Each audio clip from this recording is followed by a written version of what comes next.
नमस्कार मित्रांनो, Arya academy YouTube चॅनलवर सर्वांचं स्वागत आहे. मित्रांनो, आज व्हिडिओमध्ये आपण आदिवासी विभाग भरती 2025 प्रश्नपत्रिका संच क्रमांक 3 यामध्ये आपण सादर करणार आहोत.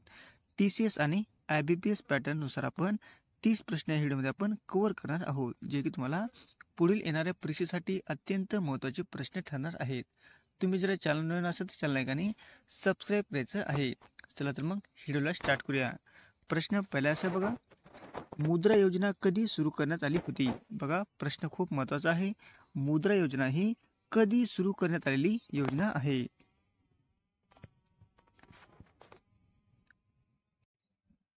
ऑप्शन क्रमांक 4 म्हणजे 8 एप्रिल 2015 रोजी मुद्रा योजना ही योजनेला सुरुवात झालेली आहे. कधी आहे? 8 एप्रिल 2015 साली. हे आपलं योग्य आन्सर होईल. प्रश्न क्रमांक दुसरा मित्रांनो, T20 क्रिकेटमध्ये 13,000 धावा करणारा कोण पहिला भारतीय क्रिकेटपटू ठरलेला आहे? T20 क्रिकेटमध्ये 13,000 धावा पूर्ण करणारा पहिला भारतीय क्रिकेटपटू हा कोण ठरलेला आहे? ऑप्शन क्रमांक 2 म्हणजे विराट कोहली हा ठरलेला आहे. हे आपलं योग्य आन्सर होईल. प्रश्न क्रमांक तिसरा मित्रांनो, T20 क्रिकेटमध्ये सर्वात वेगवान म्हणजे 13,000 धावा पूर्ण करणारा विराट कोहली हा कितवा फलंदाज ठरलेला आहे? T20 क्रिकेटमध्ये सर्वात वेगवान म्हणजे 13,000 धावा पूर्ण करणारा विराट कोहली हा कितवा फलंदाज हा ठरलेला आहे? ऑप्शन क्रमांक 1 म्हणजे दुसरा हा फलंदाज ठरलेला आहे. हे आपलं योग्य आन्सर होईल. प्रश्न क्रमांक चौथा मित्रांनो, कोणत्या तारखेपासून देशात प्रत्येक राज्यात एकच RBI बँक असणार आहे? कोणत्या तारखेपासून देशामध्ये प्रत्येक राज्यामध्ये एकच RBI बँक असणार आहे? ऑप्शन क्रमांक 4 म्हणजे 1 मे पासून देशामध्ये एकच RBI बँक असणार आहे. हे आपलं योग्य आन्सर होईल. म्हणजे प्रत्येक राज्यामध्ये एकच RBI असणार आहे.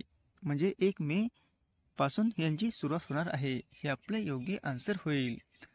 प्रश्न क्रमांक 5 मित्रांनो, बॉक्सिंग विश्वचषक पुरुष स्पर्धा 2025 मध्ये पदक तालिकेत भारताने कितवा क्रमांक मिळवलेला आहे?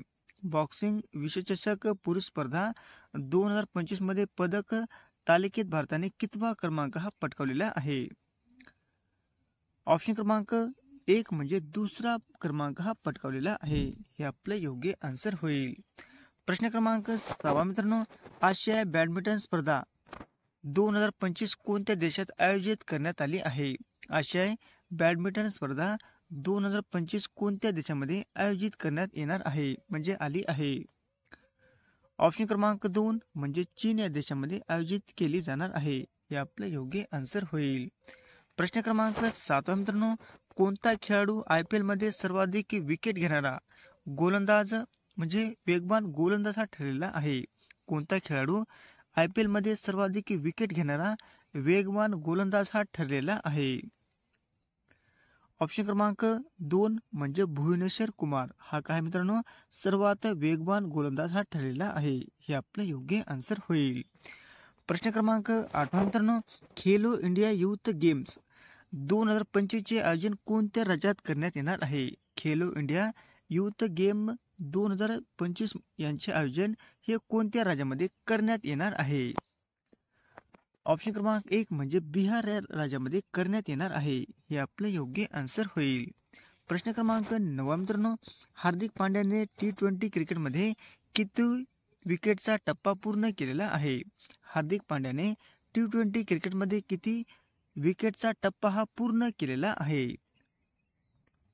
ऑप्शन क्रमांक 1 म्हणजे 200 विकेटचा त्याने टप्पा पूर्ण केलेला आहे. कोणी केला मित्रांनो? हार्दिक पांड्याने. हे आपलं योग्य आन्सर होईल. प्रश्न क्रमांक 10 मित्रांनो, सध्या देशात RBIची संख्या किती आहे? सध्या देशामध्ये RBIची संख्या किती आहे? ऑप्शन क्रमांक 2 म्हणजे 43 बँके म्हणजे RBI बँकेची संख्या आहे. किती आहे मित्रांनो? 43. हे आपलं योग्य आन्सर होईल. प्रश्न क्रमांक 11 मित्रांनो, प्रधानमंत्री मुद्रा योजनेचा कितवा वर्धापन दिन साजरा करण्यात आला आहे? पंतप्रधान मुद्रा योजनेचा कितवा वर्धापन दिन साजरा करण्यात आला आहे?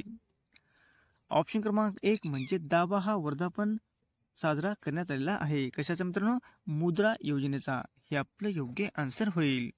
प्रश्न क्रमांक 12 मित्रांनो, T20 क्रिकेटमध्ये सर्वाधिक धावा कोणत्या फलंदाजाच्या नावावर आहेत? T20 क्रिकेटमध्ये सर्वाधिक धावा कोणत्या फलंदाजांच्या नावावर आहे? ऑप्शन क्रमांक 4 म्हणजे क्रिस गेल यांच्या नावावर आहेत. हे आपलं योग्य आन्सर होईल. प्रश्न क्रमांक 13 मित्रांनो, मुद्रा योजनेत किती टक्के महिला लाभार्थी आहेत? मुद्रा योजनेमध्ये किती टक्के महिला हे लाभार्थी आहेत? ऑप्शन क्रमांक 4 म्हणजे 70% हे महिला लाभार्थी आहेत. हे आपले योग्य आन्सर होईल. प्रश्न क्रमांक 14 मित्रांनो, मुद्रा योजनेत सर्वाधिक कर्ज मिळवणारे राज्य कोणते आहे? मुद्रा योजनेमध्ये सर्वाधिक कर्ज मिळवणारे राज्य कोणते ठरलेले आहे? ऑप्शन क्रमांक 2 म्हणजे तामिळनाडू हे राज्य ठरलेले आहे. हे आपले योग्य आन्सर होईल. प्रश्न क्रमांक 15 मित्रांनो, हरित योगाची सुरुवात कोणत्या ठिकाणापासून करण्यात आली आहे? हरित योगाची सुरुवात कोणत्या ठिकाणापासून करण्यात आलेली आहे? ऑप्शन क्रमांक 2 म्हणजे भुवनेश्वर या ठिकाणापासून हरित योगाची सुरुवात ही करण्यात आलेली आहे. हे आपलं योग्य आन्सर होईल. प्रश्न क्रमांक 16 मित्रांनो, विनोद कुमार शुक्ल यांना कितव्या ज्ञानपीठ पुरस्कार हा जाहीर झालेला आहे? विनोद कुमार शुक्ल यांना कितवा ज्ञानपीठ पुरस्कार हा जाहीर झालेला आहे? ऑप्शन क्रमांक 1 म्हणजे 59वा त्यांना ज्ञानपीठ पुरस्कार हा मिळालेला आहे. हे आपलं योग्य आन्सर होईल. प्रश्न क्रमांक 17 मित्रांनो, कोणत्या कालखंडाला भारतीय इतिहासाचे सुवर्णयुग असे म्हणतात? कोणत्या कालखंडाला भारतीय इतिहासाचे सुवर्णयुग असे म्हटले जाते? ऑप्शन क्रमांक 2 म्हणजे गुप्त कालखंडाला भारताचे सुवर्णयुग असे म्हटले जाते. हे आपलं योग्य आन्सर होईल. प्रश्न क्रमांक 18 मित्रांनो, HTTP मधील पी चा अर्थ काय आहे? HTTP मधील पी चा अर्थ आपल्याला सांगायचा आहे. ऑप्शन क्रमांक 4 म्हणजे प्रोटोकॉल. काय मित्रांनो, पी चा अर्थ म्हणजे प्रोटोकॉल आहे. हे आपलं योग्य आन्सर होईल. प्रश्न क्रमांक 19 मित्रांनो, स्वतंत्र भारताची राज्यघटना लिहिणाऱ्या घटना समितीची स्थापना डॅश डॅश अंतर्गत केली गेलेली आहे. बघा, प्रश्न खूप महत्वाचा आहे. स्वतंत्र भारताची राज्यघटना लिहिणाऱ्या घटना समितीची स्थापना डॅश डॅश अंतर्गत ही केली गेलेली आहे. ऑप्शन क्रमांक 2 म्हणजे कॅबिनेट मिशन योजना 1946 नुसार ही करण्यात आलेली आहे. हे आपलं योग्य आन्सर होईल. प्रश्न क्रमांक 20 मित्रांनो, खालपैकी भारतातील पहिल्या प्रादेशिक वर्तमानपत्राचे नाव सांगायचे आहे. खालपैकी भारतातील पहिल्या प्रादेशिक वर्तमानपत्राचे आपल्याला नाव सांगायचे आहे. ऑप्शन क्रमांक 1 म्हणजे समाचार दर्पण. काय मित्रांनो, समाचार दर्पण. हे आपले योग्य आन्सर होईल. प्रश्न क्रमांक 21 मित्रांनो, भारत आणि कोणत्या देशादरम्यान मैत्री महोत्सवाचे आयोजन करण्यात येणार आहे? भारत आणि कोणत्या देशादरम्यान मैत्री महोत्सवांचे आयोजन करण्यात येणार आहे? ऑप्शन क्रमांक 3 म्हणजे नेपाळ. हे आपले योग्य आन्सर होईल. प्रश्न क्रमांक 22 मित्रांनो, घाना पक्षी अभयारण्य कोणत्या राज्यामध्ये आहे? घाना पक्षी अभयारण्य हे कोणत्या राज्यामध्ये आहे? ऑप्शन क्रमांक 3 म्हणजे राजस्थान या ठिकाणी आहे. हे आपले योग्य आन्सर होईल. प्रश्न क्रमांक 23 मित्रांनो, सुधीर भार्गव हे भारताचे कितवे माहिती आयुक्त बनलेले आहेत? सुधीर भार्गव हे भारताचे कितवे माहिती आयुक्त हे बनलेले आहेत? ऑप्शन क्रमांक 1 म्हणजे 9वे हे सुधीर भार्गव हे भारताचे मुख्य माहिती आयुक्त बनलेले आहेत. हे आपलं योग्य आन्सर होईल. प्रश्न क्रमांक 24 मित्रांनो, गुजरात राज्यातील गीर अभयारण्य कोण्या प्राण्यासाठी राखीव ठेवण्यात आलेले आहे? गुजरात राज्यातील गीर अभयारण्य हे कोणत्या प्राण्यासाठी हे राखीव ठेवण्यात आलेले आहे? ऑप्शन क्रमांक 1 म्हणजे सिंहासाठी हे राखीव ठेवण्यात आलेले आहे. हे आपलं योग्य आन्सर होईल. प्रश्न क्रमांक 25 मित्रांनो, सन 2018 चे राष्ट्रकुल क्रीडा स्पर्धेचे आयोजन कोठे झालेले आहे? सन 2018 चे राष्ट्रकुल क्रीडा स्पर्धेचे आयोजन हे कोठे करण्यात आलेले आहे? ऑप्शन क्रमांक 4 म्हणजे गोल्ड कोस्ट ऑस्ट्रेलिया या ठिकाणी करण्यात आलेले आहे. हे आपले योग्य आन्सर होईल. प्रश्न क्रमांक 26 मित्रांनो, महाराष्ट्र राज्यामध्ये खालपैकी कोणता नृत्य प्रकार प्रसिद्ध आहे? महाराष्ट्र राज्यामध्ये खालपैकी कोणता नृत्य प्रकार हा प्रसिद्ध आहे? ऑप्शन क्रमांक 1 म्हणजे लावणी हा नृत्य प्रकार महाराष्ट्रामध्ये प्रसिद्ध आहे. हे आपलं योग्य आन्सर होईल.